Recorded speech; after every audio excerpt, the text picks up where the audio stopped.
السلام على عباده الذين اصطفى لا سيما على سيد الرسل وخاتم الأنبياء وعلى آله وصحبه ومن بهديه مهتدى. أما بعد فأعوذ بالله من الشيطان الرجيم. بسم الله الرحمن الرحيم.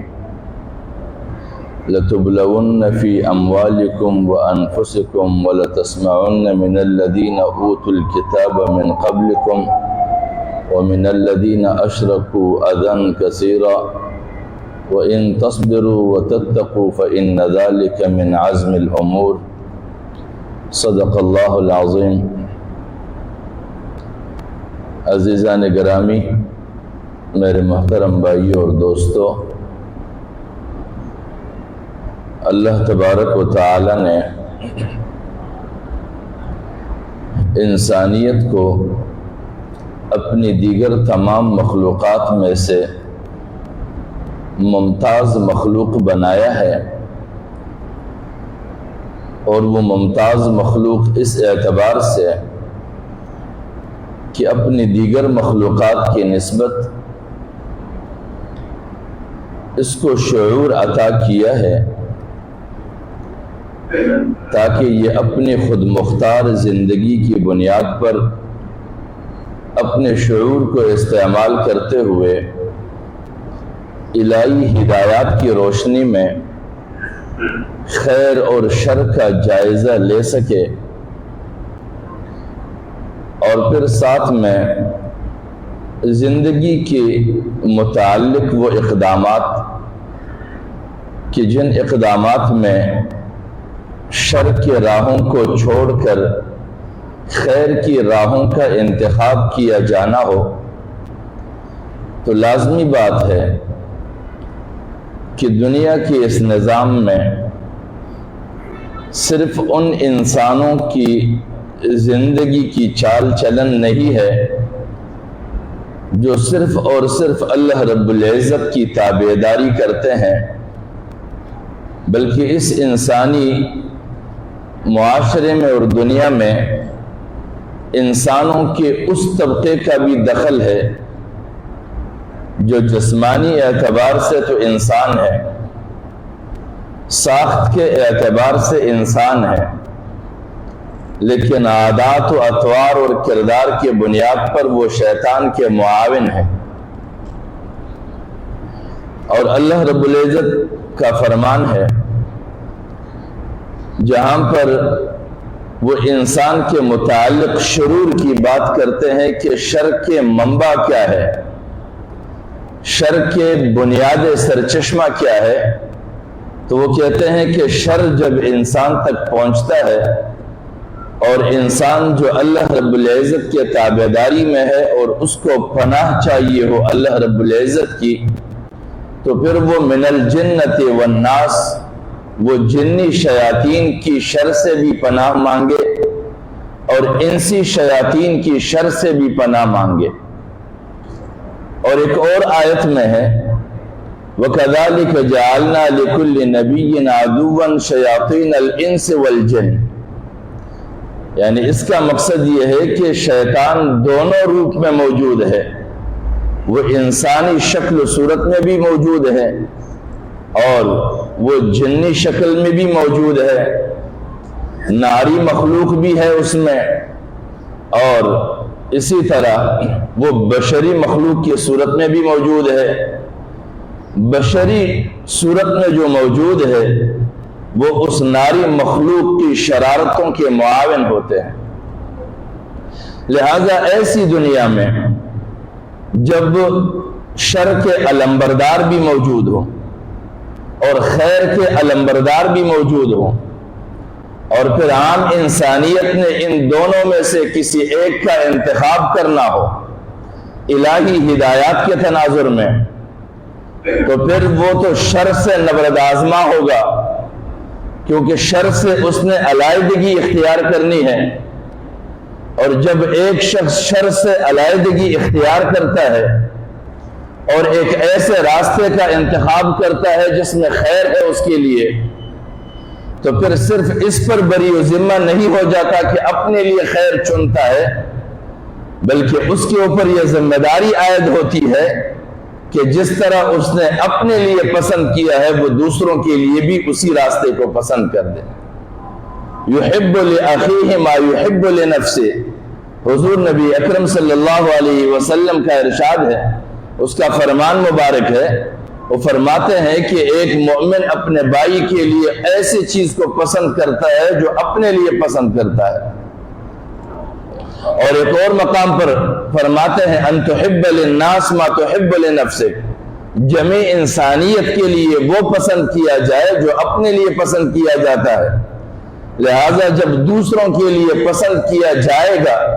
تو پھر یہ دعوتی عمل کا آغاز ہوتا ہے. جب دعوتی عمل کا آغاز ہو تو وہ شیطانی طبقہ جو جنی شیاطین کے معاون انسانی معاشرے میں رہتے ہیں ان کی مفادات اور ان کے مقاصد میں رکاوٹیں پیدا ہوتی ہے. اور جب ان کے مقاصد اور مفادات میں رکاوٹ پیدا ہو، ان کو نقصانات پہنچنے لگے، تو وہ اپنے مفادات کو تحفظ دینے کے لیے اس طبقے کے خلاف میدان عمل میں اترتے ہیں جو معاشرے میں خیر کے متلاشی ہو اور وہ خیر کو چنتے ہو اور خیر کی بات پہنچاتے ہو. اسی لیے اللہ رب العزت کا فرمان ہے لَتُبْلَوُنَّ فِي أَمْوَالِكُمْ وَأَنفُسِكُمْ. تم ضرور بے ضرور آزمائے جاؤ گے اپنے جان کے بارے میں اور اپنے مال کے بارے میں. یہ نہیں ہے کہ اسلام کے آغاز میں ایسا ہوا ہے اور اس کے بعد پھر کبھی نہیں ہوگا. یہ بتایا اسی لیے گیا ہے تاکہ رہتی دنیا تک قرآنی تعلیمات ہر زمانے میں رہنما تعلیم ثابت ہو. تو فرماتے ہیں کہ ضرور آزمائے جاؤ گے فی اموالکم وانفسکم، اپنے جان اور اپنے مال کے بارے میں.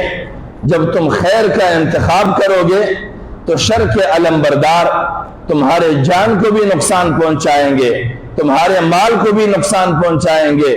اور جان کی وسعت وہ اولاد تک ہے، تمہیں اولاد کی پریشانیاں بھی لاحق ہوں گی. وَلَتَسْمَعُنَّ مِنَ الَّذِينَ أُوتُوا الْكِتَابَ مِنْ قَبْلِكُمْ. اور تمہیں وہ دردناک اور تکلیف دہ باتیں بھی سننے کو ملیں گی اس طبقے کی طرف سے جن کی پہلے رہنمائی کی گئی ہے. ان کو بھی رہنمائی کی کتاب دی گئی تھی لیکن انہوں نے کتاب کو پس پشت ڈال دیا. یعنی یہ مثال ہے حضور نبی اکرم صلی اللہ علیہ وسلم کے زمانے کی. تو اس زمانے میں صحابہ کرام نے جب دین کی علمبرداری اور انسانیت کی خیرخواہی کی ذمہ داری اٹھائی تو وہ طبقہ جو انسانی سرداری کے دعوے دار تھے، انسانی آقاؤں کے دعوے دار تھے، وہ سارے میدان عمل میں اترے. اور قبل اس کے کہ نبی کریم صلی اللہ علیہ وسلم کی نبوت کا اعلان ہوتا اور وہ انسانیت کو اللہ کے جانب بلاتے، اس وقت تک یہ سارے سردار اور وہاں کے قبیلوں کے بڑے بڑے رؤساء یہ سارے باہم نفرت آزما تھے. ایک دوسرے کے مد مقابل وہ اپنے اپنے جنڈوں کو اور اپنے اپنے قبائل کو لڑا رہے تھے. لیکن جب نبی کریم صلی اللہ علیہ وسلم نے پوری انسانیت کو اللہ کے جانب متوجہ کیا، انسانی معاشرے کے درمیان اقدار اور اخلاق کے قیام کی بات شروع کی، تو وہ سارے جو باہم نبرد آزما تھے وہ ایک میدان میں اکٹھے ہو گئے حضور نبی کریم صلی اللہ علیہ وسلم کے مقابلے میں. لہذا انسانیت کے لیے درس ہے کہ کسی بھی زمانے میں انسانیت کو جب اجتماعی خیر کی تلاش ہو، اجتماعیت کی بلائی کا احساس ہو، تو ایسے دور میں ایسے طبقات تمہارے مد مقابل آئیں گے. اور پھر اس زمانے کے وہ مد مقابل لوگ وہ یہود میں سے تھے یا نصارہ میں سے تھے یا مشرکین میں سے تھے. شرک کرنے والے اپنے اپنے زمانے میں، یہودیت کے زمانے میں جب تورات کا نزول ہوا تب بھی مشرکین وجود رکھتے تھے. جب عیسائیت کے لیے انجیل کا نزول ہوا تب بھی شرک وجود رکھتا تھا. لہذا دونوں ادوار میں دونوں کتابوں کے منکرین بھی تھے اور دونوں کتابوں کو ماننے والے بھی تھے. لیکن پھر رفتہ رفتہ کتاب کو ماننے والوں کا کردار بھی ایسا ملیا میٹ ہو گیا کہ انہوں نے کتاب کو تبدیل کرنا شروع کر دیا، کتاب کو سر بازار بیچنا شروع کر دیا۔ تو اللہ رب العزت نے فرمایا کہ تم آزمائے جاؤ گے ضرور اپنے جان کے بارے میں، اپنے مال اور اولاد کے بارے میں، وَلَتَسْمَعُنَّ، اور تمہیں ضرور بھی ضرور سننا پڑے گا تکلیف دہ باتیں ان لوگوں کی طرف سے جنہیں پہلے کتاب ملی تھی، اور ان لوگوں کی طرف سے بھی جو شرک کے علم بردار تھے، شرک کیا کرتے تھے۔ ان دونوں کی طرف سے تمہیں یہ باتیں سننے کو ملیں گی۔ ہمارے زمانے میں اس کا جائزہ لیا جائے تو وہ طبقہ جو اس زمانے میں اہل کتاب کہلاتے تھے، جو کتاب کا غلط استعمال کرتے تھے، ہمارے اس دور کا مثال ہمارے اس زمانے کے وہ علماء ہیں جو حق کو چھپاتے ہیں،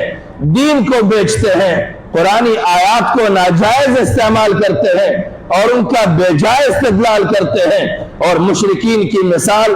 ان سیاستدانوں کی ہے اور ان سیاسی جماعتوں کی ہے جو خدا کو بھول چکے ہیں،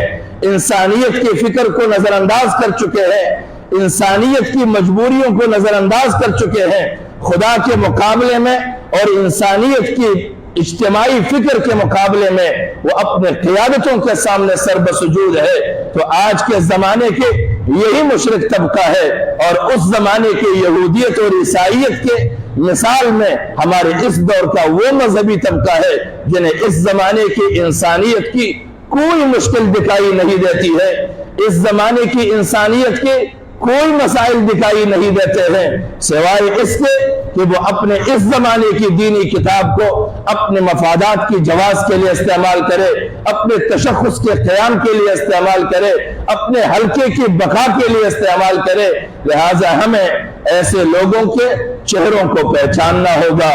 ان کے کردار کو پہچاننا ہوگا۔ قرآن مجید نے بتایا کہ وَلَتَسْمَعُنَّ مِنَ الَّذِينَ أُوتُوا الْكِتَابَ مِنْ قَبْلِكُمْ وَمِنَ الَّذِينَ أَشْرَكُوا أَذًى كَثِيرًا، جنہوں نے حد سے زیادہ تکلیفیں دی ہے تکلیف دہ الفاظ کے نتیجے میں۔ وَإِن تَصْبِرُوا وَتَتَّقُوا، اگر تم صبر کرو اور اللہ سے ڈرتے رہو، اپنے مقاصد کو فوکس رکھو، اپنے خیالات کو برقرار رکھو، اپنے عزائم پر ڈٹے رہو، فَإِنَّ ذَلِكَ مِنْ عَزْمِ الْأُمُورِ، واقعتاً یہی بہادری اور ہمت کا ایک کام ہے۔ اللہ کریم ہمیں توفیق بخشے، ہمیں وہ عقل سلیم عطا فرمائے کہ ہم اپنے زمانے کے یہود اور نصارہ کے لباس میں چھپے ہوئے مذہبی طبقوں کو بھی پہچانے اور مشرکین کے ایک نئے ورژن کو بھی پہچانے جو ہمارے اس زمانے کی سیاسی جماعتوں کے شکلوں میں ہمارے درمیان وجود رکھتے ہیں۔ وآخر دعوانا الحمدللہ رب العالمین۔